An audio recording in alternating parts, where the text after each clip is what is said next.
Welcome, here I've got OPPO A74 5G and I'm gonna show you how to record the slow motion video at this device.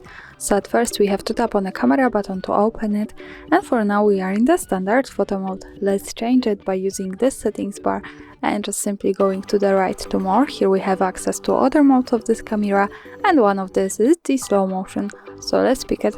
Here we are. Now we can start recording this kind of video by using this big red shutter button. So let me start to show you how it works.